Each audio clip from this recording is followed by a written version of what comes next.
a Sunday, so it is the day to enjoy the sun. And I'm really enjoying the sun. I'm really enjoying the sun. And just like, man, take it easy, relax. That time of like just relax. Just enjoy the day. Just chill. Do nothing. All you have to do is sit, and that's it. All you have to do is sit, and that's it. Have some nice water and do nothing. Just enjoy. Enjoy the day. And I love I love to go and be in the sun on Sunday. I mean, it makes sense. It is the day of the sun, and if the sun is out, I'm out. And just the relaxation of just like sitting down in the sun, not planning to do something to relax. Because I love a massage, I love a meditation, I love all these things, but just like sitting outside, just enjoying the sun. That is the best therapy. It's the best, it's the best, it's the best. And because I'm speaking at my high school this Friday, which I'm so excited about because it's a big deal. You know, sometimes I don't know if you guys have ever had that where a speaker came to your school, and sometimes they were so memorable. Other times you don't even remember them. But seeing that someone is technically a part of you because you can relate, you were at the same school. People with their relationship to others, that will make someone feel good. This person is this success story. They went to my school. That means I'm closer to success because someone went to the same school as me, which means there's something similar in them and me. Regardless of that, it's that proximity to success. Because if you don't believe that you can actually be successful, the best way is to look for people around you who are exhibiting signs of success. Like whatever you think that is. For most people, they believe that's financial success, which means they can drive the car they want, they can live in a home that they want, which to most people, they would think a large home.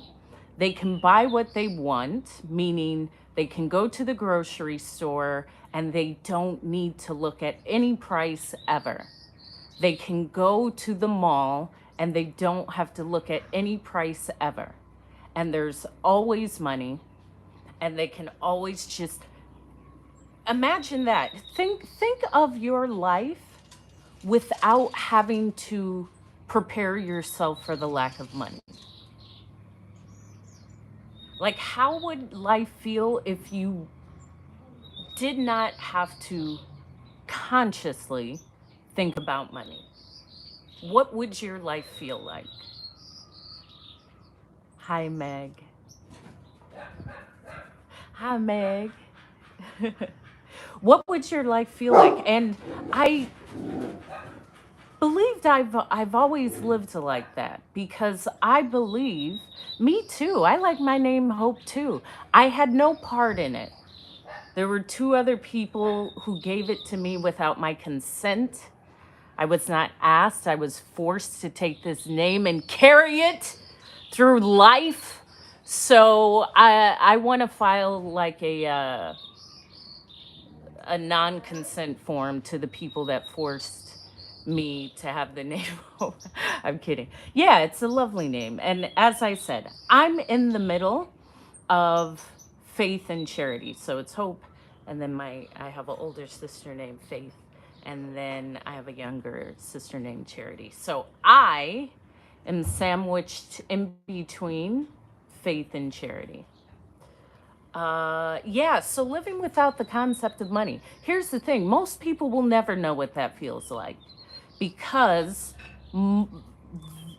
situations from our childhood that we just carry. And I'm saying this because it comes up in different levels. And what I found in myself was a certain amount. Once it was, I would acquire a certain amount. It was like a new level of like, okay, this is past our comfort level. We must,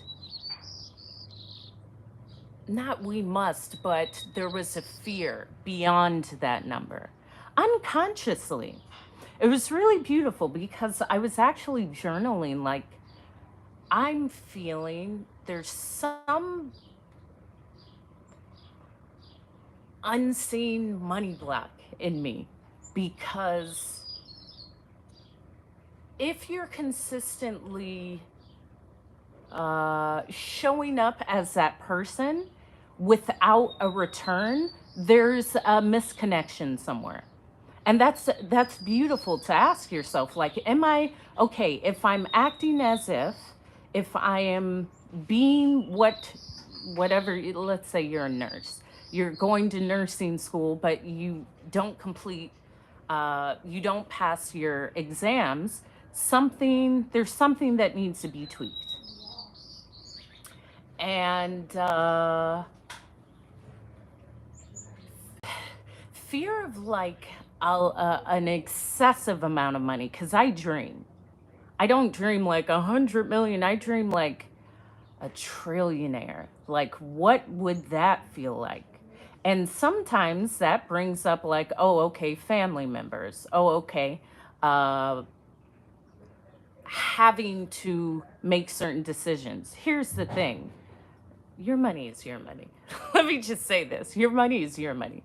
You do it, your money, with what you want. Let me just say that initially. I'm never feel obligation. Now, there is openness where I do enjoy giving. There's a difference, though. There's the difference. So anyway, yeah, at a certain level, and it reminded me of a time when I saw that like in my family. And if you're an entrepreneur, there is every avenue outcome. Sometimes the success is learned on what you would consider a failure.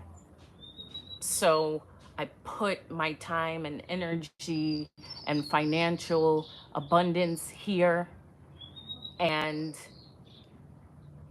maybe the return wasn't as I expected. Then what? Especially if you have a family. I would like to say, as a product of this, love always keeps you together. It's very simple. Like as a kid, it wasn't like, oh, we're on the breadline. Like kids are aware, but they don't actually care. If you love them, now if you mean and say, get out of here, I don't like you, I ain't got no money, I ain't got no money, well, that typically isn't helpful. Don't do that. Does that make sense too?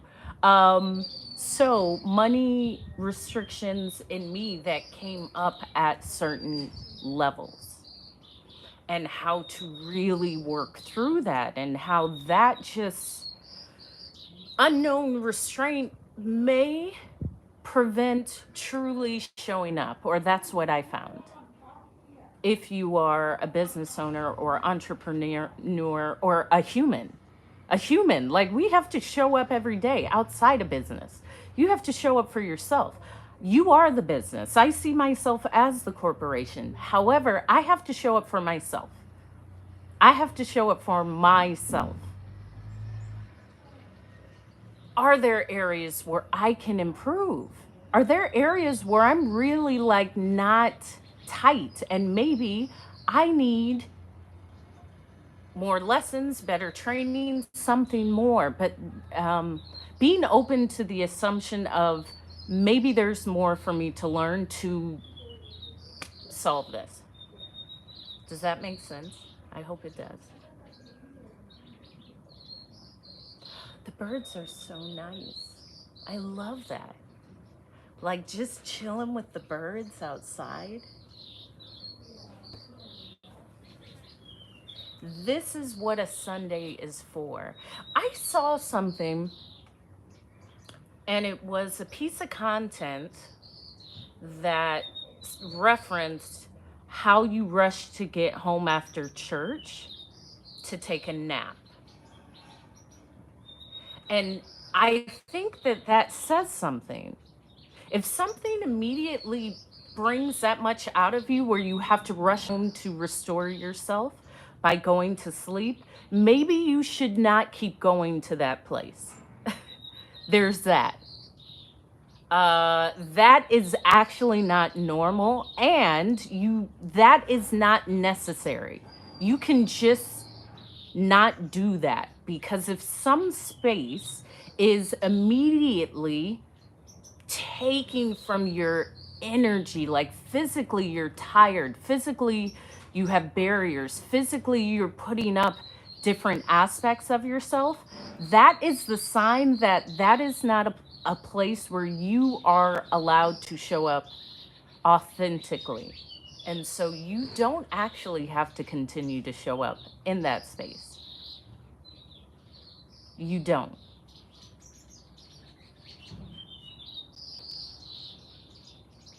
Church people, I would know. I would. That's where you learn the good cons. That's where you learn to talk and be a smooth talker, is in the church. I am so grateful for it. I'm thankful for all sides. But yeah, get away from me. Y'all are mean. I mean, there's lovable people everywhere. That's the thing. It allowed me to. I'm not. Who you are is who you are. And that's only from my perspective. I'm not around you much. If I had to be around you that much, I just don't put myself around nonsense. And I have a really high nonsense toleration because it doesn't matter. I'm always going to be the most cool, calm, and collected in the room. I am very happy. I've lived a great life. I trust myself. I look good. I feel good. What do I Why can I not work through my feelings enough to go out anywhere in the world and not actually take offense? Why? I live a great life. Several people don't, and it you can see it. Not everything garners a reaction. Like most things don't even garner a reaction in the whole frame of life. The fact that it raises your heartbeat, your blood pressure goes up, your blood veins are constricted. You are physically taking benefits from your life when you react, not respond, when you react. And it's typically because of you. It's never about you, though. Until you understand it's never about you, it's always about you.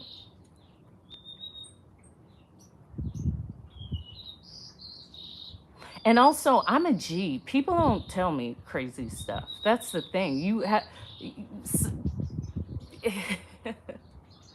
I'm a G. I'm comfortable speaking in any situation, so no one's gonna punk me ever.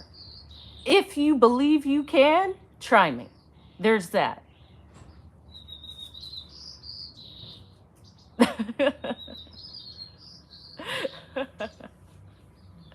Wait, what? Oh gosh. Um, I talked to my mom about this because um it's never about me. It's never about me. How would it feel for it never to be about you? Here's the thing, I'm also a very honest person. Most of y'all are scoundrels. Most of y'all don't know what this feels like because you lie and cheat and scam people and tell people you're going to be there and you don't. You wouldn't understand. This is for people who actually have integrity. There's the difference. The reality is not, it takes life to understand what integrity is. So this isn't in a space of negativity if the lesson hasn't been learned. It gets, when we learn it is when we learn it.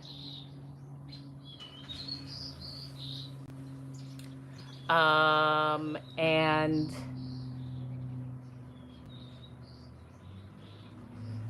yeah, I don't have disagreements with people. I really don't. So I don't understand how others are going through life every day having disagreements. That would be really uncomfortable. I would immediately shift my life because I would know there's something that's consistent within me that is garnering this reaction. That's that's radical self accountability. Thank you, Sonia. I sure am. Edit. I sure am glowing. I am right in the sun. I have my beautiful Farm Rio like throw slash strong. I have this really cool bikini from this Hawaiian maker. And I love it because it's like a shirt slash top, but I can get in the pool or I can jump in the ocean and then I can just get out and go and get like a smoothie. And I love to be in the sun. That's what I started saying in the beginning of my life. Sunday is for sun. Listen, you don't know this type of life. This is why, what do I have to be upset over? I've made great decisions. I've seen y'all make horrible decisions and just say, well, that's how life is. No, it's not. That's how your life is. Like, that is terrible. But I am content. So when I sit in the sun, I'm like, yeah, life is going good. Here's the other thing. Why would I expect anything else? If I'm expecting like life is bad, it's always bad, it's always bad. No. And it's so nice to sit in the sun. Uh, yeah.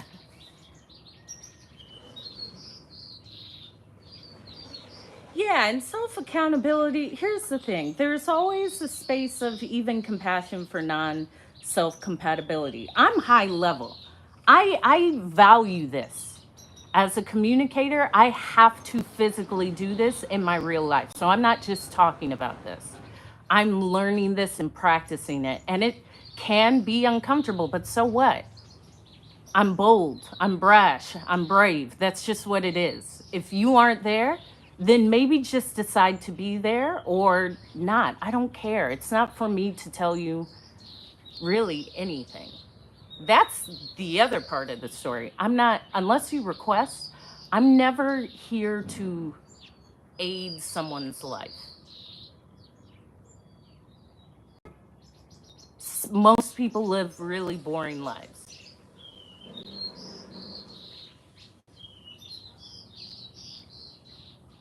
And there's the safety. And even that is a perspective of mine because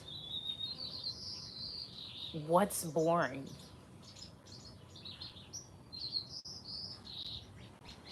Oh, that is fantastic. You finished writing your book.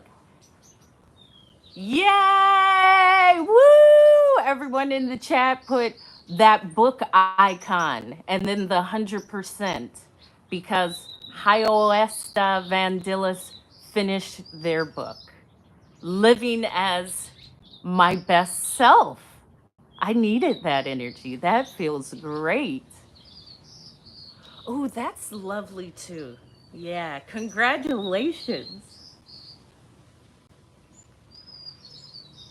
Yay, you even have some book icons over here on YouTube Live. That's okay. All of that energy is being felt. Yes. And we love to do iconic shit. I really have. I really have. Oh, I was saying about um yeah, I've done some pretty amazing things. I've cheated death. Yes. This is huge. I was thinking of this time when I was in the south of France,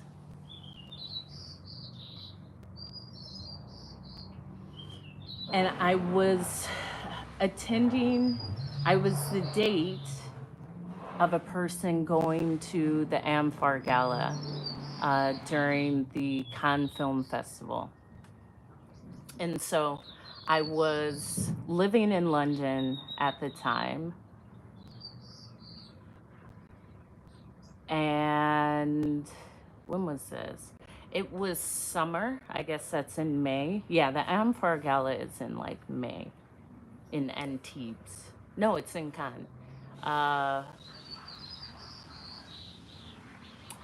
so during summer, when I lived in London, I would travel, I would come back and see my parents.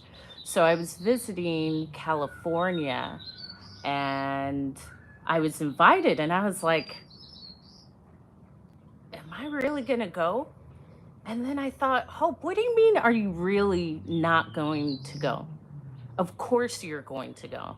Of course you're going to go. And even that thought of like, no, I won't go. Why? My default answer is why not? Like I'm always going to take the chance. Like what will happen? Not I'm afraid of what let's go. This is good. Let's go. That is courage. This is going to be amazing. What will happen? Let's go. Why would I not go? And it was beautiful. It was I lived in Paris for a while, and I was always in Paris. Like there was years where I would spend half of the month in Paris, probably for like 3 years. Uh, and I don't know, the thought of going to the Cannes Film Festival, bungee jumping, sure. I think I've done that. See, I've done all of these crazy things. I think I did, but maybe I haven't. I've definitely skydived. I skydived on one of my birthdays, like right as the sun was coming up, with the thought of I'm diving into this new year. This massive rush of air is clearing me and stripping me of whatever that was before this jump, like first thing in the morning as the sun was coming up on the Big Island. Um, and I was a flight attendant. So being up in the plane, it didn't feel like there was no fear, and I'm fearless. I don't feel fear. And the guy I was strapped to was really cute. Yeah, he was cute. He was so cute. This is why life is great for me. I always know that's going to happen. I'll get the cutest instructor with the most chiseled body and most upbeat personality. Of course, he was really cute. That was a treat. That was excellent. Because I was like, oh, this is how you're starting your day, strapped to this cutie. Look at this cute guy. So, anyway, yeah, good times. So, as we were going up, and again, I was on the Big Island on the Kona side, far north. It was one of the initial Air Force bases that's now closed. And yeah, I was in the plane with the cute guy, and he said, okay, when we get up, I'm going to open the door. And when I open the door, we're going to both scoot towards the door because we're facing the pilot. But when he opens the door, he said, we're going to turn this way and I'm going to scoot because I'm strapped to his chest. Like it's a tandem jump. I'm strapped to him. He's behind me. So I'm like, we're in different suits. We're in different clothes, but I'm like strapped to him. So we're in the plane. I'm lying down. So my back is, I think, on his back and midsection. Or maybe we were strapped together somehow. And he said, when we open the door, I'm going to scoot towards the door and lean out. I'm going to kick my leg out onto the wing, and then we're going to count backwards from like 5. And I was like, all right. So he opens the door. I'm like, okay. And we start scooting towards the open door. And that was the first time where I was like, whoa. But you're already there. And here's the thing. You can't just stop. In fact, it's all him. So even your fear of like, I would want to stop, you do, but you won't because your instructor is just going to go. They're not going to say like, okay, we'll turn around. The only way out is out. So I just felt all the wind and I looked out because you go up to like maybe 7,000 feet. And it was just feeling the wind and looking at that beauty because I'm seeing above the clouds and I'm seeing the water and I'm seeing the beauty of the Hawaiian Islands. And like, it is the most incredible thing. And he was like, 5, 4, 3, 2, 1. Oh, wait a minute. So when he said, when I get to 1, I want you to put your head on my shoulder and like just lean back. I was like, okay. So I don't even know if I did that because I was like, oh my gosh. I closed my eyes. I was like, because it was like, it was an incredible feeling. And I had to tell myself like, Hope, you are jumping out of an airplane. Open your eyes. That is my self-talk. And I opened my eyes and there's like tears coming out of my eyes. Like, whoa, this is so cool. It was so beautiful. And it's so bright. And you only are like, yeah, I'm a paratrooper. That's right. I even have the paratrooper colors on. Up. Absolutely.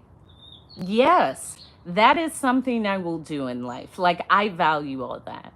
I used to trail run every Sunday because every Sunday I spend the entire day in nature because nature is my church.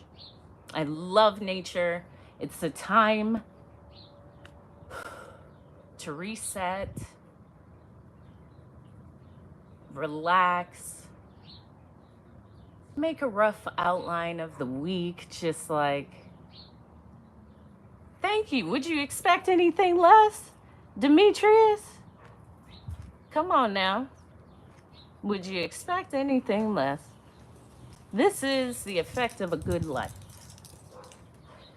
So yeah, I was like, open my eyes, and then you free fall for maybe 7 seconds. But you don't feel like you're falling. You feel like you're flying because you are falling and the air is pushing up against you. So it just feels like you're floating. It's incredible. And the view was incredible. It was incredible. And then they pull the chute and you just like glide down and you get to see everything. And I was like, this is wow. And you have this massive surge. Whew, I'm even feeling it now, that massive surge of just feel good endorphins like adrenaline and serotonin and all of these feel good endorphins. Oh, it was the best way to start my birthday. So that's how I've done all of my birthdays. So the landing was really simple because you go down, you float down, and floating down is probably the longest time. It may be 10 minutes, but it's probably less than that because you're actually floating and you're like doing almost like a ribbon pattern. And we get up to a runway because it was an old Air Force or something with planes. Oh, I need to hydrate. Oh.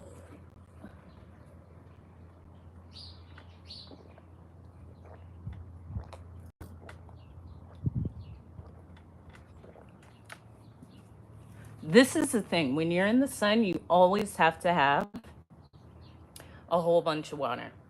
Like I am constantly hydrating. So we get closer and closer and closer to the runway. And he says, when we get to the runway, I'm going to say 1, 2, 3, up. And he goes 1, 2, 3, up. And you lift your legs up like this. And then he just slows down and you just softly land on the ground. Like you pull your legs up, it feels like he stops the parachute and you straighten out your legs and you're on the ground. It really was like, here you go, whoop, and you walk off. I said, whoa, that was incredible. Yeah, that was great. So it was fun. Now I say I want to do it once a year in different places in the world. Because that's the thing. I'm like a real voyager. I'm surpassed a traveler. I'm a voyager, and there's a difference. Because I have been to places hundreds and thousands of times. I'm not just looking to go to a bar or a restaurant that someone has referred, and most people give terrible referrals because they don't know good food. They know what they think is good food, but if you're American, you don't have really good taste in food. It's just no. But there's certain things that I do everywhere. I always go thrift shopping.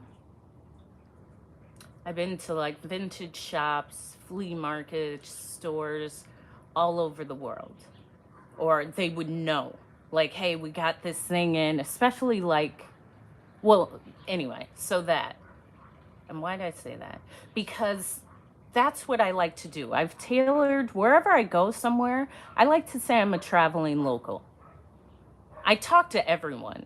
So I'm going to start talking to someone and they're going to say, oh, yeah, so and so's having this event. That always happens to me. And I actually trust that that will happen to me. It's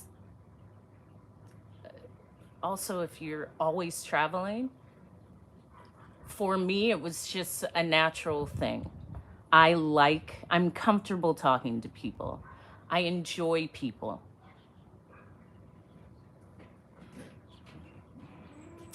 And who wants to be mad all the time? Why be mad all the time?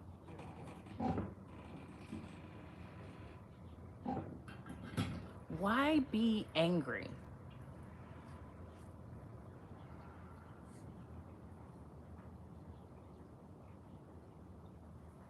And there's even a space if someone's angry, so what? I mean, I don't know what people. I really am neutral with for the most part. But I said this: people don't try me. Like I don't. I hear some of the situations people are in, and I say, "Golly, wow, nah, that would never happen to me." Someone came to me. A girlfriend of mine said, "Hope, I was in a relationship with this guy, and then we separated from each other. We made the decision to separate. And sometime later, they saw each other out in New York City. Let's say more than 2 years later. And he had suggested, hey, let's get in contact. So they got back in contact. And they got to a point where they arranged a weekend away, like in a cabin in upstate New York, to try to see if their relationship would work again. So he rented a beautiful cabin, a beautiful Airbnb in upstate. He rented a beautiful German made SUV, and they proceeded to have, like, I don't know, let's say a 5 day away in upstate.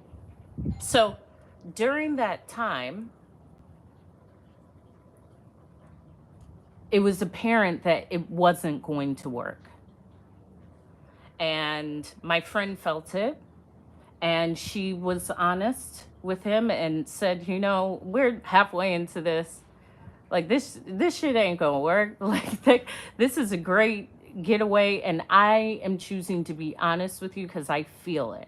And I no longer want to stuff this down or believe it will change, because here's the thing. If you feel it, it's not going to change. Sometimes it's like, well, it's always something within you. However, she mentioned this to the gentleman, and he said, understood. I understand. I think that this is an adult way to solve this. So they get back to New York City, where they both live, and they go on their merry ways.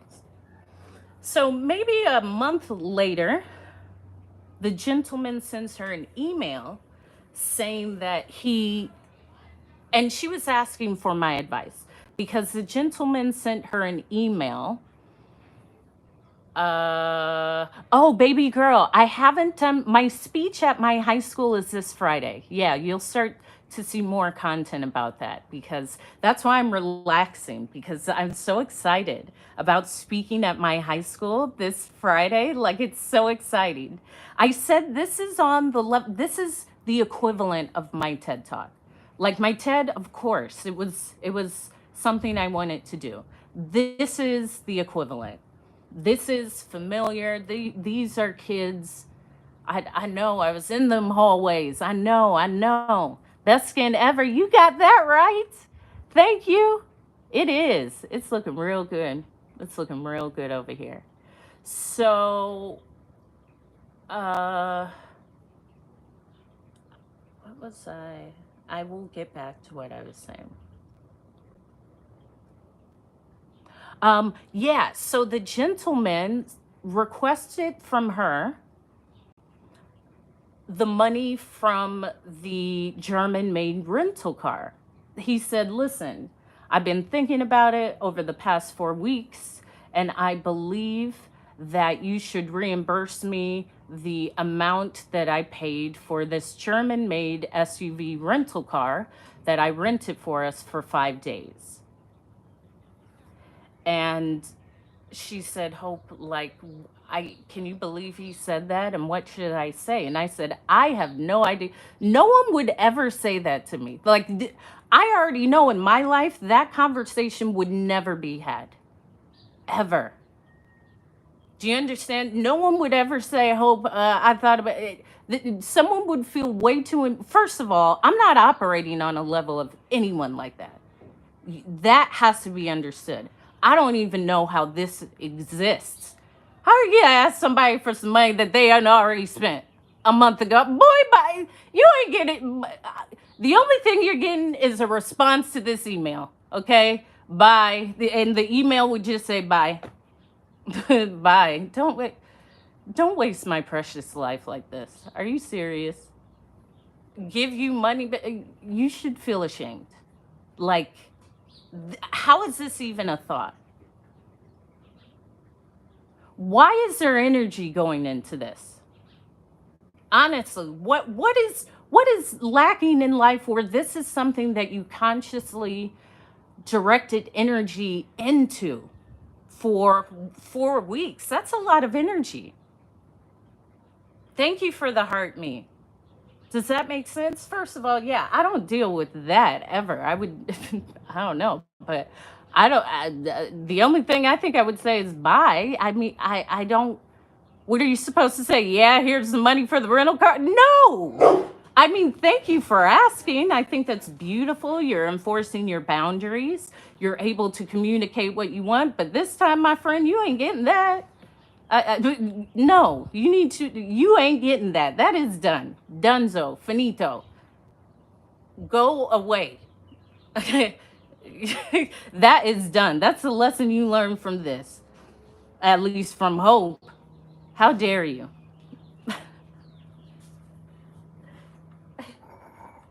Doesn't that seem logical?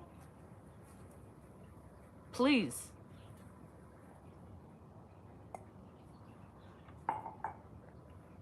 So I had to tell her that. And my sister told her, like, oh no, Hope doesn't have that type of issue with men. Hope, like, lives in a different world. I sure do.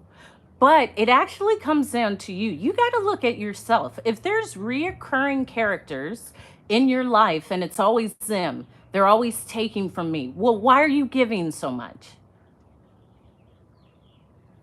There's a point where you have to ask yourself, stop giving then. It can't always be them. There's a point where it has to be you.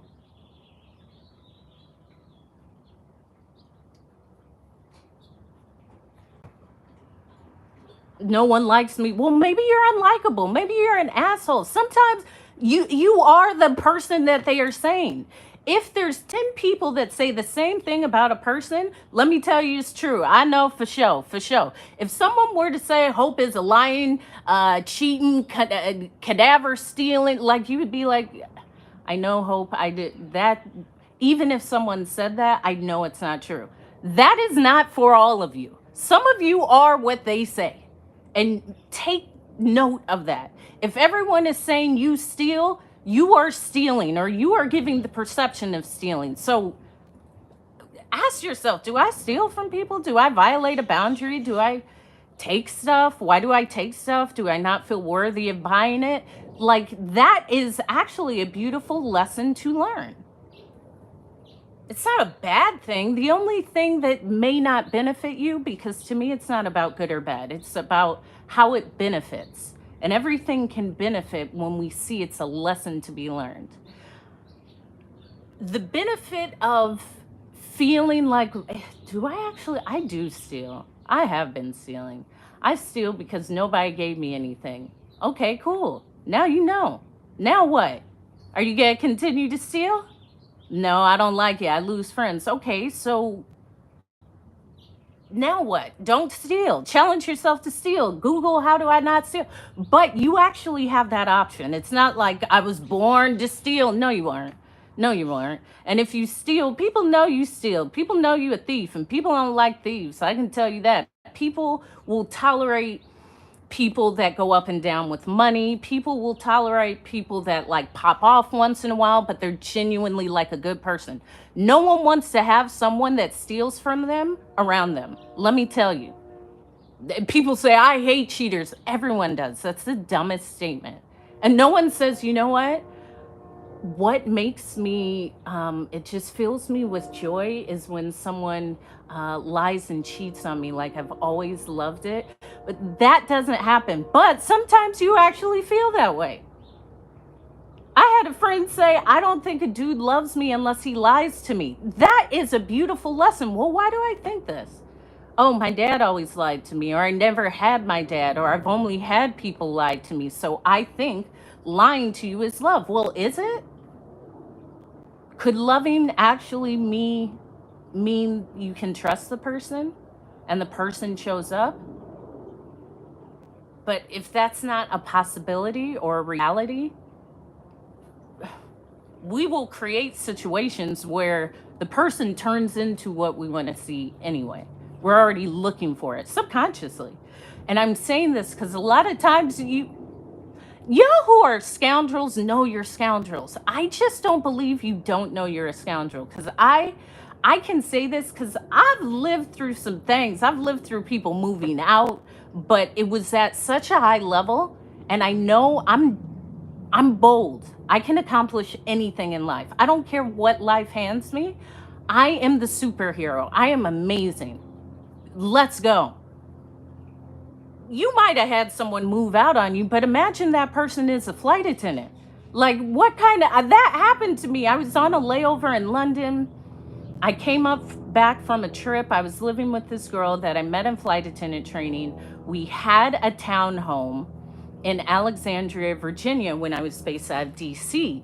And here's the other thing, I always know there's a solution.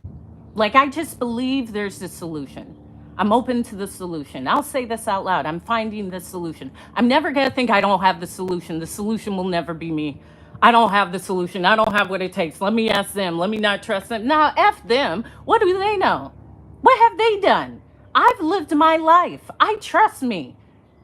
This girl moved out. And when we first moved in, I think I had between 3 to 5,000. And most of the money was put into first, last, all of these startup costs to when you move in somewhere. So I was at a deficit. Notice I didn't say I didn't have money. So I always thought of the solution. We're in this beautiful townhome. It was the first place I had outside of my parents' home. I love eclectic furnishings. Like, most of y'all don't know how to decorate. You have like those horrible couches that are comfortable, but they're ugly. And they're like in the worst fabric, and they have like cup holders, like beautiful, like a beautiful custom, like a beautiful couch and beautiful furnishings that I've found in flea markets all over the world. But we weren't there yet. And I said, my father had volunteered and donated to the Salvation Army. We had known about the Salvation Army as children because my dad would donate part of the church proceeds, because my dad had a church. He was a pastor in a church, and he would take us to different nonprofits to give part of all of the offering to different nonprofits all over the city. This is how I was introduced to like giving back and nonprofits, because whatever the church earned, my dad would form relationships with the Salvation Army. There was a women's shelter that aided women who were coming out of like domestic violence or homelessness. And so they help shelter them, give them suits, training. Motivational speakers would come in to say, like, of course, you're back on your feet. It doesn't matter what happened. Like, there was that. There was homeless shelters. There were just places that the church would give back, and my dad would take us. So that's how I was introduced to really giving back, especially if you're in a space, and how good that feels. Like, my brag is how much I can give away, like how much I can improve that thing that I believed in. Not really like my bag, because a bag is cool, but it's not as empowering as empowering others. And there's a space in that. There's levels to anything changing. There is a space where you do, especially in the US, because let me tell you, nothing moves in the US without money. Get that out of your head. Like, grass movements are great. What's even better is if you have someone to say, hey, donate here, and they say yes. It's all of it. And the beauty is when, especially children, are just empowered. And it's not out of a doctrine. It's not out of like really Christianity. It's out of like, you're just an amazing being. Do science, do whatever. That's an incredible feeling. And I saw that with my dad in donations. So when I moved to Alexandria, I love mid-century modern furnishings. I love really modern. I love wood. I love gold. I love turquoise, polished brass, 60s mod inspired lamps. I love Moroccan lamps. Like, I have a distinct style. So I said, hey, because we had worked with the Salvation Army, we can call the Salvation Army. Notice, this is all coming back to, the solution is me. I'm not waiting for the solution. We need furniture. We're at a deficit with our current funds. We would like furniture. That makes you feel good. When you come home, your place has beautiful furniture. Let me reach out to an organization that I know and that have built a relationship with since I was a child, and tell them this. This is exactly what they're there to help for. So, as starting flight attendants, I don't even think it was enough to get food assistance. Like it was either too much or right over something. I never tried because for me, I like to make it happen. Again, you get it how you get it. This isn't negative towards how you get it. I don't care how you get it, it's the fact that you get it. So we couldn't get food assistance because I think we made just a bit too much. What's up, Miss Light? And I called Salvation Army, like, hi, my name is Hope. I'm a new flight attendant to the area. I've relocated. Me and this flight attendant just moved into this space, and I would love furniture, and I'm at a deficit. Can you make a donation and furnish our new place? They were like, yeah, sure. When will you both be home? So I think we were both on a trip, and we told the rental agency they're going to come unlock the door, and they furnished our place. They gave us a TV, and it was like one of the cool, like my granny's TV set in oak with a Turner, a beautiful mid-century modern boxy L-shaped couch, a beautiful, it's called a tulip table. It's a really modern table. Thank you, and the toes match too, of course. It's a very mid-century modern, like Ames design table with the matching chairs. It was original, it wasn't a copy. They gave us knives, forks, plates, vacuum machine, beds, bed frames, dressers, mirrors, I think towels, like really absolutely everything. I went on a trip, I came back, really everything was there.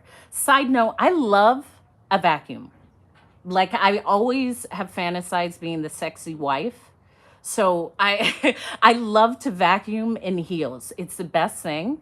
It keeps your abs tight, it keeps your legs tight, it keeps the butt cupped. And who don't want to see somebody vacuum in heels? I mean, it looks good, it feels good. It's all of that. So, Salvation Army donated a vacuum, and someone else was moving out of the townhomes, and they had set it out or asked if someone wanted it, and I had it.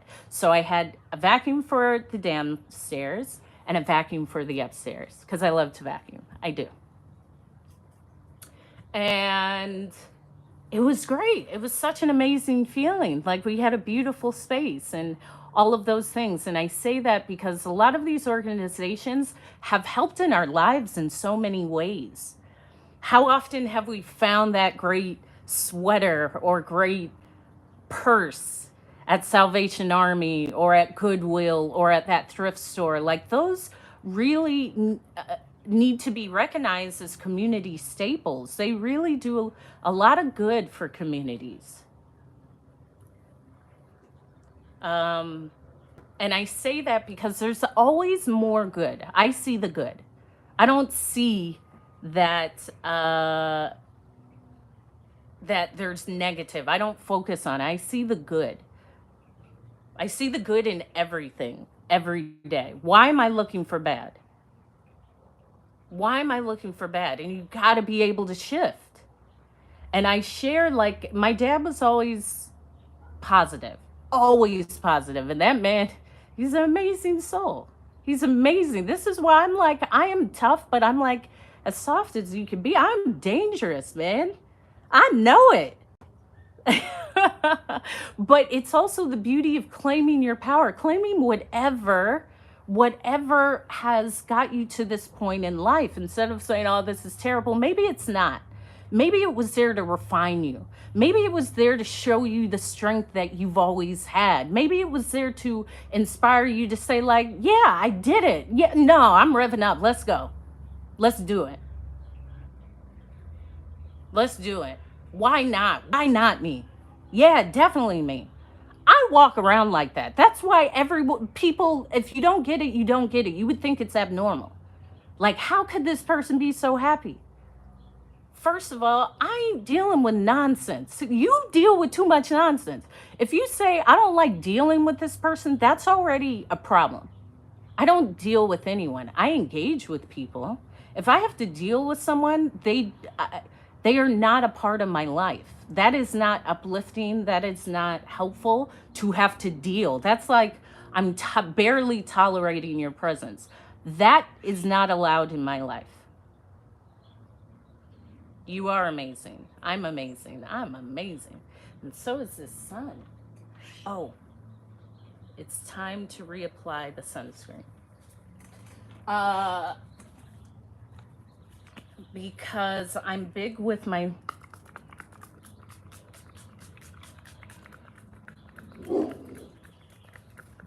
sunscreen every hour or so.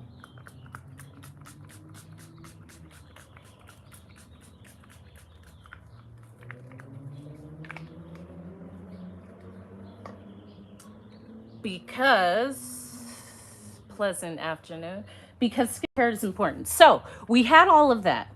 We got everything donated. It was cool. Then of course I started seeing this guy who was fantastic.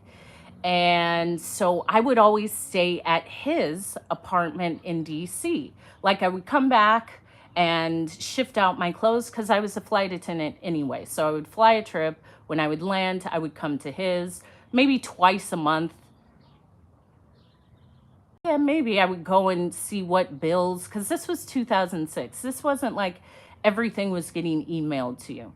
So I was spending more time at my boyfriend's house than my actual townhome that I had this roommate with. However, I was paying everything. So I this is the thing with people and their codependency. Now this is what I'm seeing. This person, and this is my perspective. She had just relocated from after Katrina. Right there, there's so much trauma. Katrina, it was horrible. And the effect that it's had on people is important to highlight, because that is an extreme situation that to just continue life like normal is, I'm open to understanding how that would work. So she got on with the airline. She was from Mississippi, born and raised. We were roommates. She ate, I remember, like thick slices of pork or bacon and grits and fried eggs every morning. Every morning. Maybe them canned biscuits too. I don't eat meat. So I remember that because it was like, oh, pork. Okay, well, whatever. The thing is also, so what? I'm not going to complain and say, don't cook it. That's what she wants to do. It's not that I deal with it, but it's a temporary inconvenience. She opens the window. She always cleans up. It's really not an issue. And I share that because that immediately for some people is an issue. You eat what you want to eat. You clean it. It would be different if the person was like, I don't know, throwing bacon all over the couch, like, eat bacon. But no, people eat meat. I don't care what people eat. I don't care what people do. I care what I do. It is not for me to tell people you should do. I don't know. I'm cool. Okay? Listen, if people want your help, they will ask. Understand, you may not be that person to help. And sometimes you're asking the wrong people for help. The real identity is just trusting that you are your help. Trusting you can figure it out. Trusting, okay, this is working. I can relax. I'm doing the best that I can. I've gone through a lot, and that's okay. I'm making it work. I trust my decisions. Why wouldn't it happen to me? I'm showing up every day. Of course it would be me. Instead of, it's not me, I don't like me, no one likes me, I hate me. That is like, you actually have the choice just to say, well, why, if I'm choosing that, What does it feel like to be the opposite? What does that feel like? Ask yourself. If you are always in the space of it's never me, what would it feel like for it to always be you? Like for it to be working out? How would it feel like I can relax? Like I'm I can relax. Like my life is not just about hustling, going to a job I hate to get this money to pay the bill, and that's it, and then I die.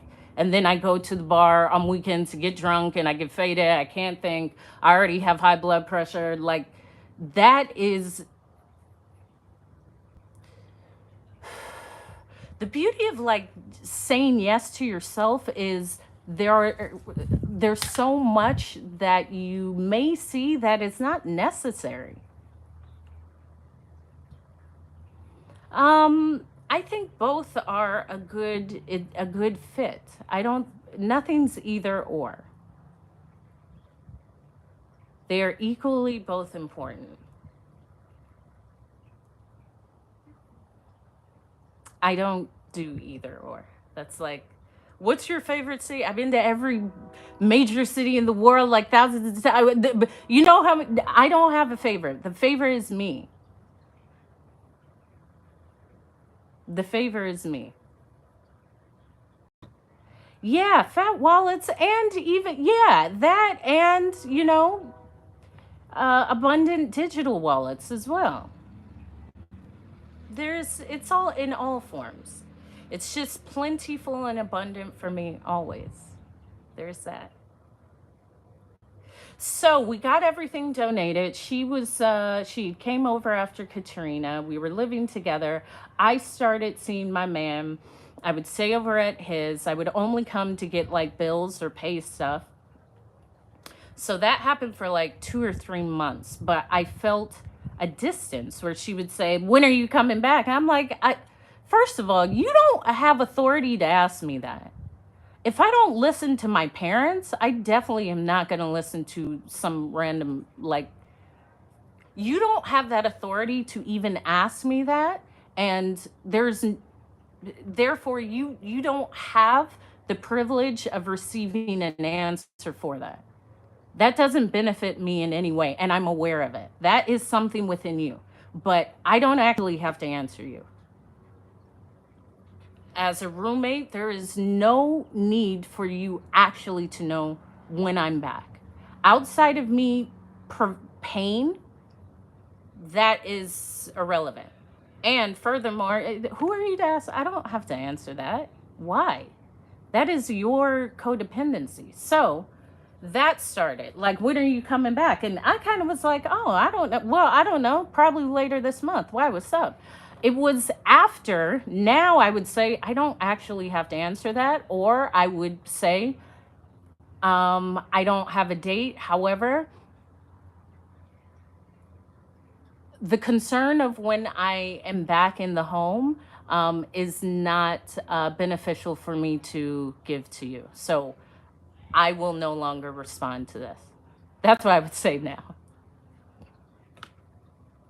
So I was still staying at my man's house. And when I first started flying out of DC, we were all the time in Frankfurt, Germany, or Zurich, Switzerland. I was always in Frankfurt or Germany. I have a big connection with those places because it seemed like months I was just there, like every week. And that's when I fell in love with the Christmas markets, especially in Germany and Switzerland. And Switzerland is great in the winter and the summer. We love a Swiss summer with the mountains. So I was away on a trip in London. And I think she had sent me a text. Now, I believe this was BlackBerry time because this is 2006. So go back to the earliest memory of messaging. I don't even believe, yeah, iPhone wasn't even out yet. So people either had a BlackBerry or a flip phone like from Sprint or Nokia or Lycatel, whatever it was, or a Motorola Razor, or a Trio. Like, we didn't even have iPhones. So I was like, what is going on with this girl? I'm coming back after this trip from London to come by. Yeah, but I had a pager like when I was in high school. My sister got me the pager that slid out of the case, and I dropped it the first day she got it for me, and the screen was frozen. So I was like, I'm still gonna sport it. Like, the whole screen was filled with ink the first day she got it for me. That's what happens. So this is what happened. That month, the check that I wrote for the rent bounced. And she was like, "Oh, the check bounced." I was like, "Oh, okay. As soon as I get back from this trip, I'll straighten it out." I was unaware. Like, actually, yeah, I think I said I was unaware, but that happens. Here's the reality. It happens. So I came back, I paid my portion of the rent and covered whatever the bounce checked fee was. Everything was back to zero. And I sent her a message like, everything's up to date. I'll see you next month. And that she reacted how she reacted. So the following month, I go out on a London trip. This is the month after the bounce check, but everything was settled and cleared. I go out on a London trip and I come back and I go straight from the airport to our house. I don't go to my boyfriend's house. And I open the door and everything is gone. I was like,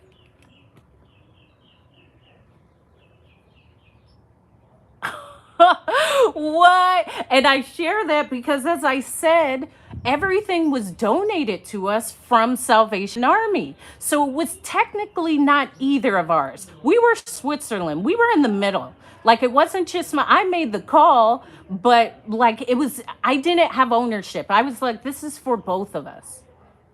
But still, imagine, first of all, most of y'all are the bad roommate and you have done this. Half of y'all in here have done this to someone. But imagine, like, you just walk in and a roommate has cleared out your place. But also imagine, like, most of the time you know who that person is and you can locate them. This is a flight attendant. They lock their schedule. These people will move to, like, Tokyo. You ain't never seen them again. It's Catch Me If You Can. This is for the fittest. Like, she is gone. She is gone. Like, all right. And there was that part where I was like, okay. All right, well, what am I going to do? What am I going to do? The rent in 2006 for this 3-bedroom, 2.5-bathroom townhome in Alexandria, Virginia. So you walked inside, it was like the main room, the family room. Downstairs was a half bath, a full kitchen, and like an eating area for the kitchen. Then there was stairs upstairs. Yeah, there were stairs upstairs. There were stairs that went upstairs, and upstairs was a full bathroom and 2 full bedrooms and a den. But this den was like a big closet. Like, they couldn't call it a room, but it was like a big closet. So she had one room, I had one room, and we shared the full bathroom upstairs. That was like $14.95. Let's say it was $1,500. And so we were paying $750 each. This is in 2006. So she jaunts, rent is due, and it might have been like the 3rd of the month. So the 4th day, I'm like, okay, I gotta figure this out. Like, I've tried to call the girl. Obviously, I'm gonna assume the girl ain't picking up the phone. What is she gonna say? Hi, I know I moved out. That person is gone. Accept that. I'm not even tripping off of her. I am like, all right, what are we doing? What are we doing? This is the situation. The situation is, number one, the first thing to solve is, how are we going to pay the rent? Because not only do I not have the full, she's gone and the stuff is gone. So I have to think of everything right now. How can I do that? There was very little energy put into, well, I need to find her. That's done. That is done. I'm not going back to my hometown. Here's the other thing. I'm going to do what it takes. This is why you hear this courage and this power. I've just made it happen. I didn't say, man, it was so terrible, she moved out. What are you going to do about it? This is what you got to do about it. You're 22. You moved here. You've been a flight attendant not even 4 months. Old girl is gone. Are you going to throw your hands up and say, I don't know what to do, and not find the money and move back home? That's not what's happening. Figure it out. All right, what can I do? Is there anyone I can ask? Because I always have, here's the thing, I always have like secret accounts. This is why I'm kind of, when I make decisions, I kind of always have secret accounts where since I started flying, and even before, I would have an automatic high yield savings account, even if it was $100 per check. High yield automatic savings account. But I could ask my parents. I could. I know I have that option. I've never utilized it. Like, there's a part of that too. Sometimes there's a thought of like, if you have parents that have money, then that's easy for you. Maybe I know that and I'm not going to ask them. Maybe it's for me to figure it out. Their money is not my money. My money is the money I created. Maybe the solution in this is creating that thing that you need to learn. There's that part. So observe that perspective. So figure it out. I called a friend of mine and I was like, yo, because I had the rent, which was like $1,500. I had paid in full for the year, all of the utilities. So it might have been like $47 a month. And then the internet, I don't know, let's say it was like $30 a month. All right. So that's total. I was like, I need like $1,700. That's what I need. Day goes by, day goes by. I believe one of my friends was like, okay, I can give you 700. I was like, all right. So I just need to find like, all right. Okay. But it's already the 5th. This is the thing. This is also why I'm so big, bad, and bold. Every state has their own laws. California is somewhat lenient, and I never rented in California. I grew up here, so I've always lived with my parents. So I never saw them get like evicted. But California is more lax. Not the Commonwealth. Virginia, forget about it. As soon as that 5th day comes, eviction, 72 hours, get your ass out. Get out, get out, get out. Like, there's certain states where New York, oh my gosh, it could be years. It's a renters, it favors renters. So there are a lot of things that help renters, because if you have more renters, you need those safety guards to enable that your renters are always in a home. The VA don't care. That's like founding father law. Let me tell you, as someone who's experienced it, nope, nope, nope. So I was like, man, this Commonwealth is trying to get me out of here. I got to succeed for everyone who came before me. So then I was like, all right, I'll go on to Craigslist. So I went on to Craigslist and I built like subletting 2 rooms because I was already at my man's house all the time. Subletting 2 rooms, $700 all in, right? My rent was already $1,500, $1,500. And let's say roughly $100 for everything else. So $1,600. I put up each room on Craigslist. I got this one dude like immediately. He was a fisherman, so he had boats. And he would only come into Alexandria once in a while, but he wanted a place to stay, and he like bought and sold boats. So I was like, okay, cool. So right then I already had the money because my friend gave me $700. I told him, give me 700 and 700 as the deposit. He was like, all right, boom. So there, I already have 1,400 plus the extra 700. So I'm already good. And I actually put the deposit away. A lot of y'all don't put the deposit away and you're janky and you're terrible. You should not be in that position if you're not willing to have the integrity to have that available to the person. And that's real. A lot of people should not be managing, let alone managing properties. But there's so many people that are in managerial positions and they don't possess those qualities. It actually takes an incredible amount of self-awareness and leadership. And that's a real skill. So I had 2,100, but all of this was happening while more papers were being stapled to the door. So he didn't send me his 1,400 until the next day, where I'd received the notice that the next day the sheriff was coming to remove me. Like the whole time it was working out, but like I'm getting letters, like it didn't really matter to me because I knew I had the money. So yeah, even if the papers come, this is the US. Once you have the money, everyone goes away. The only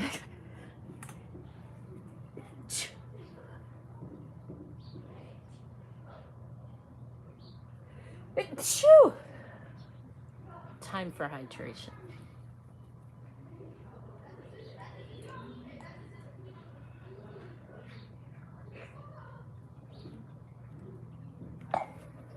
So I knew the money was coming, and I say this, thank you, GMAX, because there's that talk of like ignore the 3D. I see that a lot on the app. Let me change it to this. If you know, you know.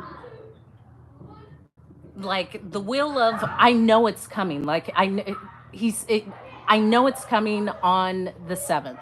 I'm supposed to, the sheriff is coming on the 8th. I know. I'm not going to worry about it. It's coming. But if you're in a space of, what about if it doesn't? What about if they ghost me? How about just like believing it will work out? At least for me, it did. I just believe, listen, I got this all worked out. But I just had to create that. There was no one I could call. Like, what happens when you're a flight attendant and you come home from London and your flight attendant roommate has removed all the stuff that technically isn't hers? She locked her schedule. I can't find her number. Who knows in the world she is? What do you do when that happens? Who's going to know that answer? Figure it out. Figure it out. Start standing in your power like, all right, this mofo did this to the right one because I will rise to the occasion. I love this. To me, it was like, I love this. This is perfect because I know my aspirations. I have incredibly enormous aspirations. So this is a part of my purpose. Figure it out. Not in a way of, I'm going to cuss you out. Nah, figure it out. Get the money, stay in your place. Be calm, cool, and collected. I called the airline like, hey, this is what happened. Can I get professional standards involved? And I believe it was no, or more has to be done. Or so I was like, okay. I went to the union, which I did union work, which is incredibly powerful. And I'm always for unions, always. But I'm the type to strike. Like most people aren't ready to strike. Most people are so worried about what they don't have. You're not ready to take a chance on what you will have. Like you're too afraid to lose what you don't have. You don't see the beauty of believing in what you will have. Like, I know I'll have that. I need more than that. I'm willing to do what it takes. That's not everyone. I get that. I don't expect that from everyone. You need all of it. But professional standards at the school, not at the school, at the company didn't work. So I had the dude, I had the money. The sheriff came the next day. I actually handed the money to the rental agency as the sheriff was there. Like, here, you're seeing it now. Like, I've lived through that. I'm not stressed over. I did that. That was my first place at 22. It felt incredible. Like, I'm untouchable. Like, who else but me? I hope you did that in like, what, 5 days? What else? That is the thing. I'm not thinking I can't do, I guess I gotta move. You think I'm going back? The world is mine. I get to travel the world for free and talk and like meet incredible people and have, no, it's that. Do what it takes. Stop complaining and do what it takes. Really. A complaint is only a solution that's not answered. People don't like me. Okay, what are you going to do about it? Like, answer it. Yeah, I understand the observation. I get it. People don't like me. First of all, why does that care? Why does it matter if people like you? Do you like you? If you don't like you, then you will understand why they don't like you, because you've already created a story in your head of why people don't like you. So they don't like me because of the time when my red crayons broke in second grade, and that's when everyone hates me and everyone hates me. No one knows that. No one hates you. No one cares. No one cares. It's you. If someone's opinion of you overshadows your opinion of you, that is a space of self-awareness that may be beneficial. Because you only have your opinion of you. In reality, that's all that matters. That's it. But if you don't like you, then life is bleak. Because you will be in that automatic thinking of, I shouldn't even be here. People don't even want me here. I'm not even worthy of doing this. Like, why would I win? Why would it work? I don't want to be seen. People don't like me. People talk about me. They're not. And let's say they are. So what? So what? If you have that belief, every day of your life is terrible. Let me tell you that. Because that's all you will receive. As a flight attendant, as someone who's been over 60 countries, traveled every day of my life for 15 years, like, it's been incredible. I can tell you one thing, everyone has an opinion of you. Imagine what it would feel like if someone's opinion of you did not anger you. If someone's perception of how you show up in life is just your challenge to understand. What about that? Maybe oh, you thought that, hey, tell me more about that, instead of, that's wrong, that's stupid, y'all are stupid, I bet you. No one would, like, that's so stupid. Stop doing that. Why are you telling me how I see life is stupid? In the sense that, in a kind, compassionate way, we've all had different experiences in life. And for me to just honor someone's experience is to observe it. Yeah, Aaron, all these things sound great. That's true, but no one does it. I'm doing it. It sounds great. What we believe of ourselves holds power. Yeah, that's why I'm talking about this. What I feel is you don't believe you have power. You have the power to change everything in your life. As a people, we have a power to band together to change everything. People have the power. It sounds great, but here's the thing. If you're not executing it, it shows. So it sounds great. It's a great quote, but I don't care because y'all aren't doing it. I'm out here in the trenches saying y'all aren't doing it. You don't believe in yourself.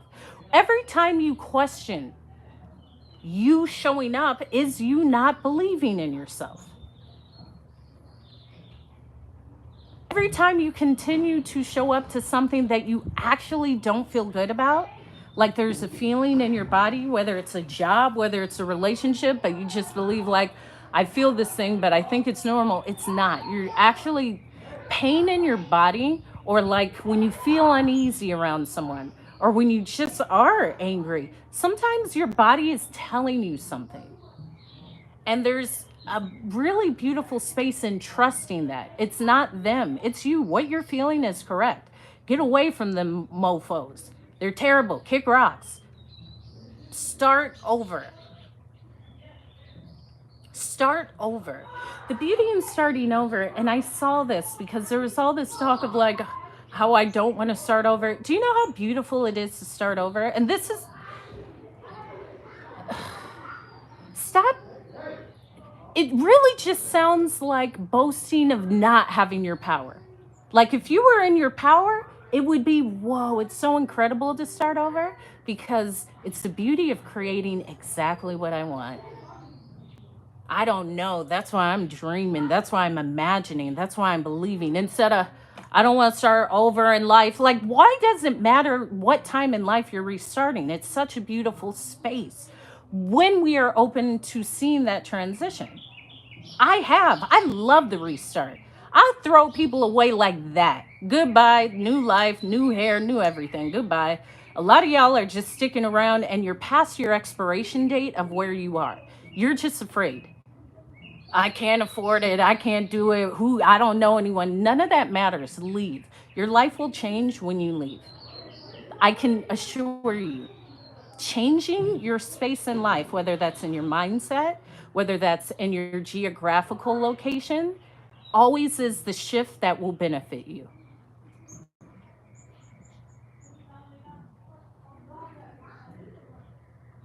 Period. Maybe it's the shift to I do need to speak up. I don't want to make people mad. Well, you've been doing that your entire life. Try something different. Who cares if they're mad? Who cares? It annoys you. It annoys you when you're talking and they cut you off or they say you're stupid. Tell them, hey, actually, I don't tolerate people cutting me off when I talk. If you continue to do that, I will continue to talk over you. I don't appreciate it. Do not talk over me. When I'm speaking, listen. Maybe it's going to take that version of you, but often saying, well, this is what happened and my leg is broken and I've been in the hospital, all that happens. So what? What are you going to do about it? When are you going to start when will you just choose you and be incredible? Because you just can. What I'm saying is, this doesn't even have to be true. You can just believe, like, man, I'm dope as heck. Do you know how cool I feel all the time? It's because it's true. I know I am. But it also comes from like these stories. I've just figured out incredible obstacles. So old girl moved out. I got people in, exchanged the money to the rental agency. Sheriff was there and he looked like that typical American sheriff with a big tummy. He looked like that sheriff from Looney Tunes. It was so funny. My life is funny in that way. He looked like a cartoon character with his hat. I was like, man, don't play with the Commonwealth. I know. I know.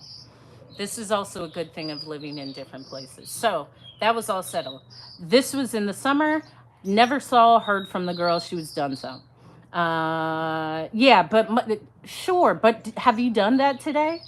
W.E. Smith, all these things sound great. And they're just one liners. And you feel this energy from me because a lot of y'all say it, but don't practice it.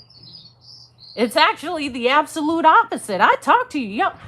Americans as a whole are just angry and full of fear and ready to like go. What is the problem? Like, how is life so like go outside and drink some water. That helps. So old girl didn't see her again. Flew August, November, October, December. Now December, I would work half of the month because when I was based out of DC, I told my mom. My mom is the most meticulous, beautiful, well styled home creator, not even homemaker. She loves to decorate. She has different towels and sheets and pillows and accoutrements and centerpieces for the different times of year. She has her autumn decorations and vases. She has her Christmas decorations, her Halloween decorations, her Easter decorations, porcelain bunnies and the holders for different colored cloth napkins. My mother invests in creating a beautiful space. So she loves the holidays. And I said, Mom, I can't promise you Thanksgiving because sometimes my birthday falls on Thanksgiving. And I'm probably going to be on a beach or on in the sun tanning with my cheeks out oiled up, getting all glistening and glowing, and having some beautiful foreign, handsome, emotionally available, kind gentleman next to me. Like, that's probably what's happening on my birthday. However, I will promise you Christmas, because she's big with Christmas. She's like Mariah Carey before Mariah Carey was the queen of Christmas. So I would always come home for Christmas. So as a flight attendant, I would fly the first 2 weeks, like fly one 3 day trip, be off 1 or 2 days, fly another 3 day trip, be off 2 or 3 days, fly another trip, be off, or maybe back to back, but I would be done by, let's say, the 20th of the month. Done with my flying schedule, I would leave my place in DC to be with my parents, because my mom loves to have her girls home for Christmas. I'm one of, with my parents, 4 girls, but total 5.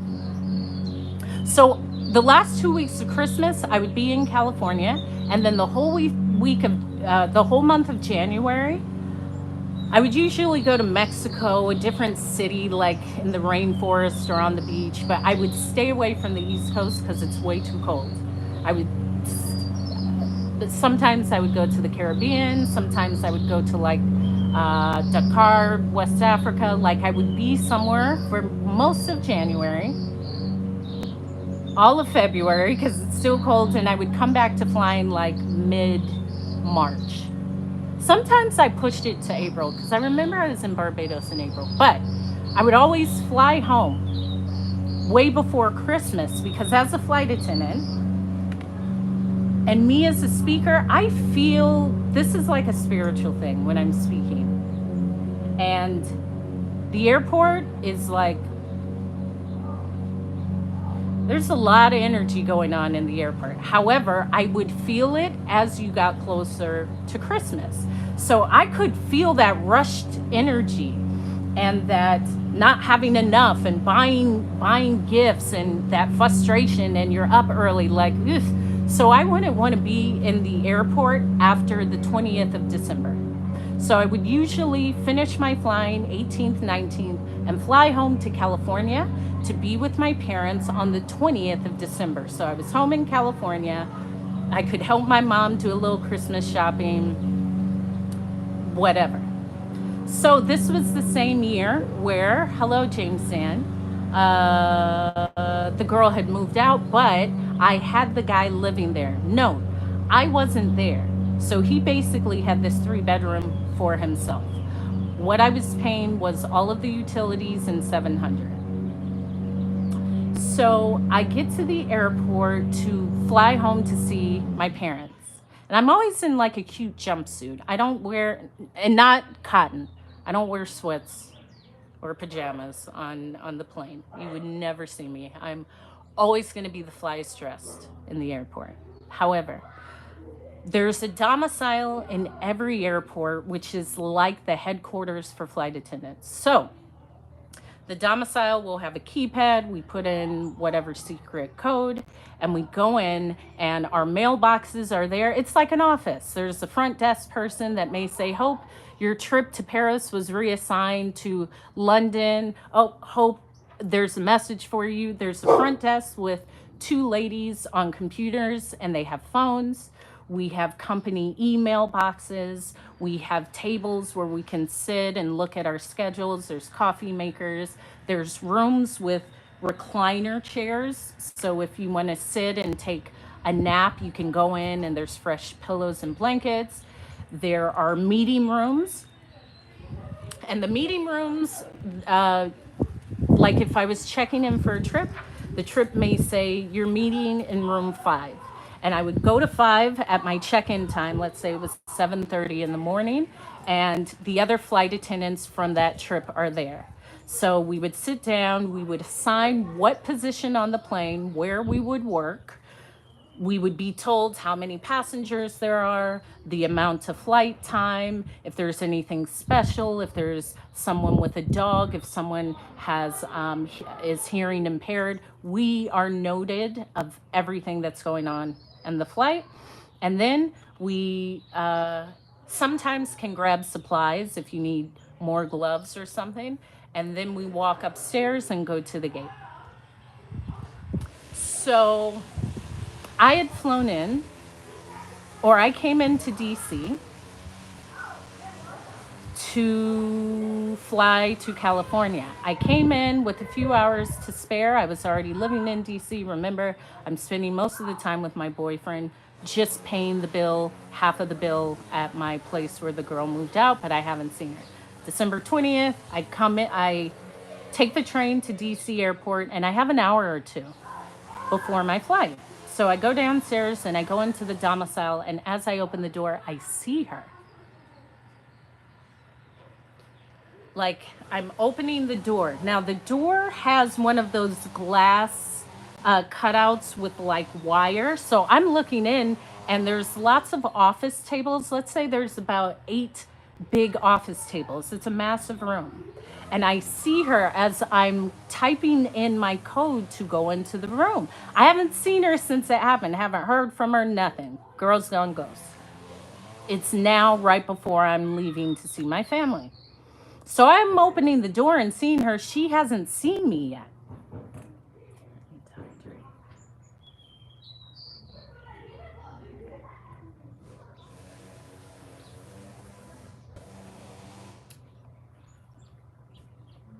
A good glass of water with fresh lemon juice is just beyond refreshing.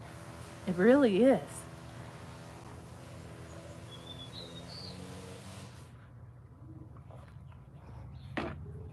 So I walk in, and for me, I felt like Denzel Washington or like Tom Cruise. Like, I felt like this is your action hero moment.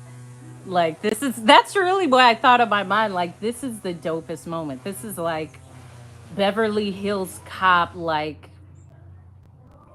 this is that comeback moment. And it's not, it's gonna be cool. This is that moment. So, I have this lipstick. Just a minute.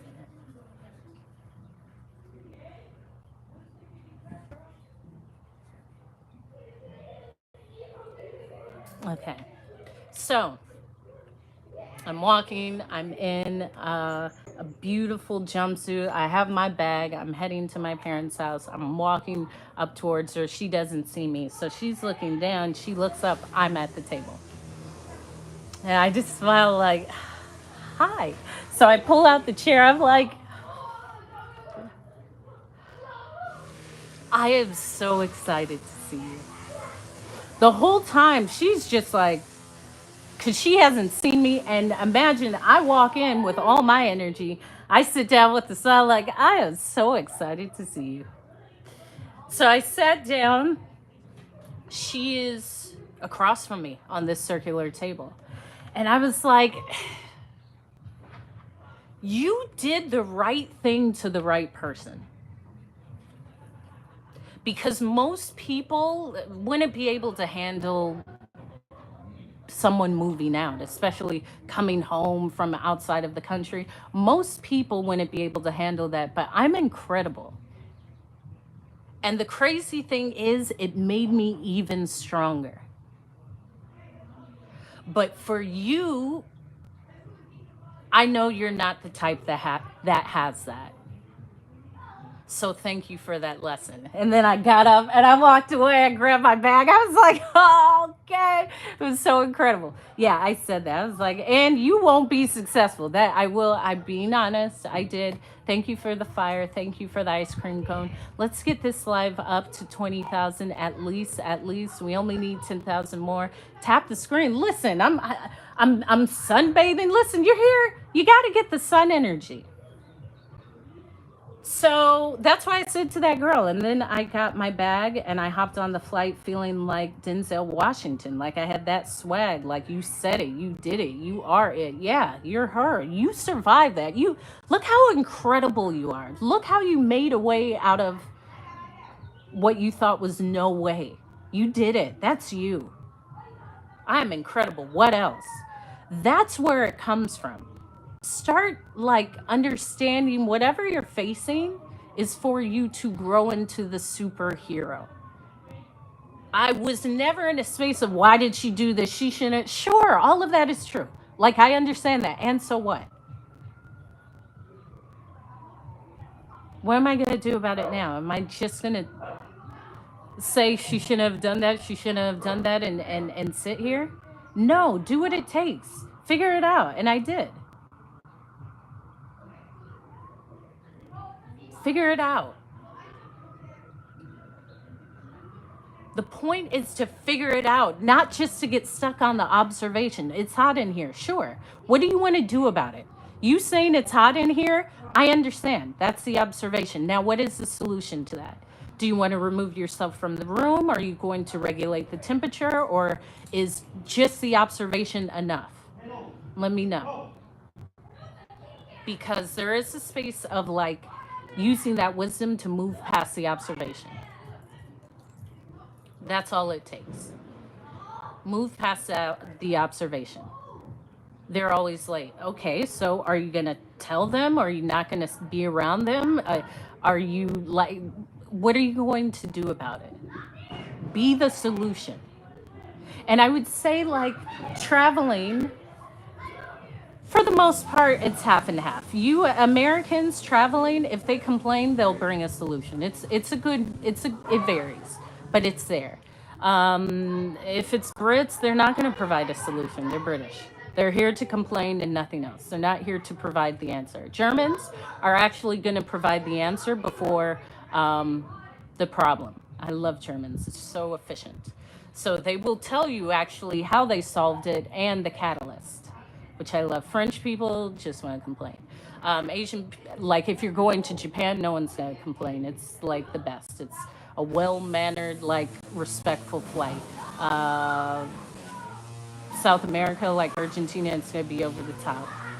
Latin countries over the top. Like there's certain things that are just different in different places. It's not a good or a bad thing. It just is.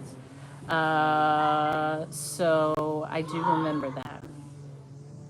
And I grew from it. I'm a badass. There was that time I was almost arrested. Like, I've really just put myself in situations, but I'm like, okay, figure it out. I know I can figure everything out. And there was this guy who said, what are you afraid of? Nothing. First of all, why would I tell you what I was afraid of? There's that.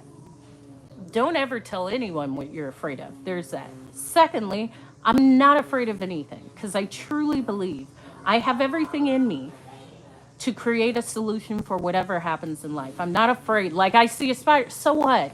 My life will not end. I'll either say hi to the spider or step on a spider, but it doesn't take my energy. I'm afraid of starting over. Why? That's the most beautiful thing. Starting over means create what you want. The uncomfortable part is nothing is familiar. That was my former life. Sure, but it's not anymore. That's why it's not there. The beauty is being open and how am I showing up? What do I want out of this life? It just doesn't have to be what you think it is. What do I want? And I'm there in a space of this beautiful restructure. And I love a restart. When I moved to London, no, I don't know anyone. That's the best part. I'm getting away from you mofos. I'm trying to get away from y'all. Y'all are thinking too small. There's a reason why in certain cities you meet these types of energies because there's just a gravitational pull. Sometimes you need that stimulation and even the courage to do it. It was never, I'm moving to London, I don't know how. I'm moving to Paris, I don't know how. I'm moving to DC, I don't have the money. It was just, I'm moving to these places. I'll make it happen. Money was never a thought. That is so small because often it's not even with money. If you understand, money is the easiest thing to have. However, I'm also resourceful. The place I may stay at may come through a friend and I don't have to utilize money. Maybe the only currency is a relationship currency through someone. Or someone invites me to a get together that leads me to someone who says, here's a bike. And then you have a bike to get around. Like there's so much that when you allow the space for it to just show up outside of money, like I can only get when I have enough, maybe it'll just come. Maybe someone will say, like, man, I've been trying to chase you around. We got these checks. Maybe someone will just say, like, I was thinking about you. Here's the PayPal. Maybe something is working out that you're building and someone believes in it and just the email is waiting. But the fear of like, I can't do it because of money, the belief is like, I can do it. I can just do it. I didn't think about it. Plus, I'm a beast. I'll make it happen. That's the beauty. I look forward to what some would say a challenge. It's hard. Yeah, that's the point. It's how you have to adapt. If you can't adapt, that's why you say it's hard. Because you allow that little inconvenience to say, nah, I don't have what it takes. I'm not even going to try. I don't know about that. I have compassion for that. I understand that. However, I'm in a different breed. I like to figure it out. I like people to say, how does she keep doing it? How? Like, I wish I had that courage. You can. You just don't give yourself permission. Give yourself permission to be fully in your life. Give yourself permission to like connect with you and say, ooh, this job is making me sick. Maybe it is. Maybe it actually is. And maybe it is the pivot. And that fear of like, well, I don't know what else to do. We'll find what else to do. But your health is a good sign.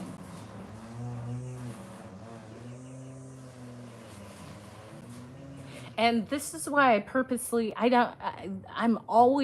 love being outside, even if it is a cooler temperature. That is a part of it. Like moving. I love that Sage Creator Chester Baba Joey. I sure am. I love that. Ooh, I love that. I claim that I am the most radiant copper colored goddess. That feels good. Yes. That's the point. That is the point, honey.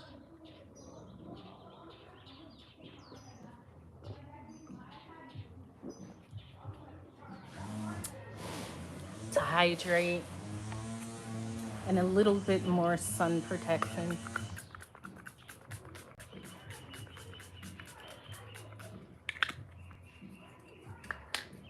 I'm serious about my sun protection because I love being in the sun. I do. So, yeah, another one bites the dust. I talked last week about dating with confidence because here's the thing. A lot of what I see on the app, I don't identify with. I have a great picker and I've had exceptional experiences. So this ragamuffin behavior is not something I personally experience. However, just show up differently. What's up, Maya Rose 2223? Show up differently. Like when you're meeting someone, they don't know you. So if you choose to say, hey, that remark made me uncomfortable, they don't know your personality. So the first time you do that, they're going to accept that as your behavior. So you saying, I just met this person, I don't want to tell them that made me uncomfortable, is a disservice to you because you're creating you're not most authentic self. And to be in connection with others is to be comfortable to express. Get out of the space of, I don't want to make them mad. Well, maybe you should. Because why not? If it's something that creates comfort in you, it's not making anyone mad. It's advocating for you.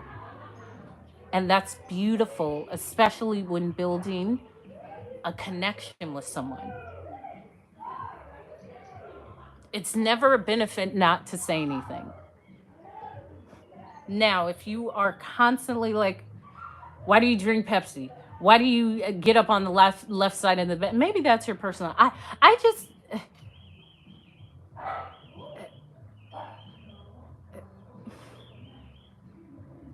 signs are there where you don't have to explain yourself to people. You don't have to explain. I don't explain, but I operate in a different caliber. As I say, I don't know the tomfoolery that goes on. And that's purposeful. I'm very powerful. And the gentlemen that come into my space are aware of me and my energy. So, someone who did not feel fit to engage with me, they wouldn't reach out. They're too afraid purposely. You should feel that way.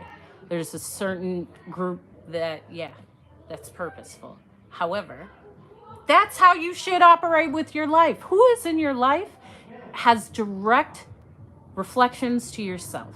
And it's beautiful when it's just you. Be selective of who's in your life. Really. Be selective. And that's everything. That's family members, that's friends, that's job opportunities, that's parents. Like, be selective. See how you feel. You actually are okay being with yourself. But until you allow yourself to try, you wouldn't know. Like, be okay with yourself where you're not craving a person's attention. Hello, Delilah. This is Delilah on my YouTube live, which is fantastic. I'm going to keep talking. However, I will take a quick break. I will be right back.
Okay. I I'm gonna end the live actually. You love the blanket? Yeah, it's from Farm Rio, which I love the Brazilian design. Farm Rio. Um, I'm gonna take a break from tanning and go eat. And then enjoy the rest of my day. I also have to take this top off because I have an insane deficit. And we can't have the tan lines. So um maybe I'll come on later. Maybe not. I'll definitely be on tomorrow. As always, my link in bio has my TED Talk. Watch my TED Talk. That is the foundation of me speaking what I speak about. And in my link in bio, I have my Snapchat, my YouTube, which is Hope is Speaking, as well as my Venmo and Cash App if you would like to donate in any way. And my contact if you would like a speaker or a panelist or to create content. Sometimes we are unaware until we're aware. And there was individuals that were like, oh wow, I didn't even know you had like a link to this. So I mentioned that. Enjoy the day. I am definitely going to, as my copper colored goddess status, and be the reflection of love because we all come from an infinite source of love. Show up, show up, show up, and show out. Look at the skin just glossing. Show up, but you can't do anything if you don't show up. So you actually have to show up. And finally, get sexy. I'm tired of it. If it ain't sexy, what do I want? I like the sexy, the sexy sun kiss, sexy lips, sexy personality, sexy confidence, like sexy laugh. Get sexy. How about we do that? That is your job for today, to just get sexy. You know what to do. I love you all. Bye bye.